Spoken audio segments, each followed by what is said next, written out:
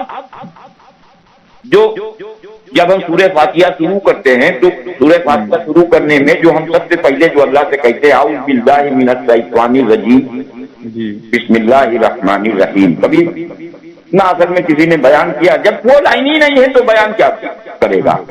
اپنے خود بیان میں کہا ایک آدمی نماز کے عمل کے لیے آیا ہے، اللہ کے سامنے کھڑا ہونے کے لیے آیا ہے، تو اللہ کا دیدار ہونے والا ہے، آسمانوں کے پردے ہٹنے والے ہیں، اللہ سے اس کی بات ہونے والی ہے، تو پھر یہ شیطان مردود سے یہاں پناہ کیوں مانگ رہا؟ اعوذ باللہ من الشیطان الرجیم، یہ کیوں کہ شیطان کا نام یہاں کیوں لے رہا؟ ارے ہے سوچنے والی بات یہ نہیں؟ صحیح بات، یہیں سے شروعات کرائی ہے نماز کی، اعوذ باللہ سے۔ آئے ہو اللہ کے سامنے، کھڑے ہونے اللہ کے سامنے جا رہے ہو، پھر یہ اس مردود سے پناہ کیوں چاہ رہے ہو؟ اس لیے یہ بات اللہ نے اپنے بندوں تک اپنے نبی کے ذریعے سے پہنچائی کہ دیکھو اس مردود سے اللہ کی ذات ہی بچا سکتی ہے، اس کے علاوہ کوئی عمل، کوئی وظیفہ کچھ نہیں بچا سکتا۔ نماز کے عمل میں اللہ کے دھیان سے یہ ہم کو نہ ہٹاوے، ہم اللہ کی طرف 100% متوجہ رہیں، وہ اگر اللہ بچاوے گا تبھی بندہ بچ پاوے گا، ورنہ کوئی مائی کا دال نہیں بچ سکتا۔ اس لیے ہاں اس لیے نبی کے ذریعے سے بات کہلوائی۔ ہاں اعوذ باللہ بسم اللہ اعوذ باللہ من الشیطان الرجیم کہہ کے اللہ سے اس کی پناہ مانگو، اللہ کی پناہ میں آ جاؤ گے تو یہ نماز میں تمہارا دھیان یہ تم کو نہیں اچک پاؤ گا۔ کس کو اچکتا ہے یہ؟ کس کی نیت یہ اندر سے بگڑی ہوتی ہے یا کمزور ہوتی ہے کہ ہم اپنی ضرورت کو نماز کے راستے سے لیں گے، اگر تھوڑی سی بھی ہلکی سی بھی اس کی نماز کی نیت کمزور ہے کہ اسباب کے راستے سے ہم جسم کی ضرورتوں کو پورا کر لیں گے یا کمائی سے پورا کر لیں گے، یہ ہلکی سی نیت کی کمزوری یہ اس کی وجہ بنتی ہے کہ شیطان اس کو نماز میں اپنے اللہ کے دھیان سے ہٹا لے جاتا ہے، اچک لے جاتا ہے۔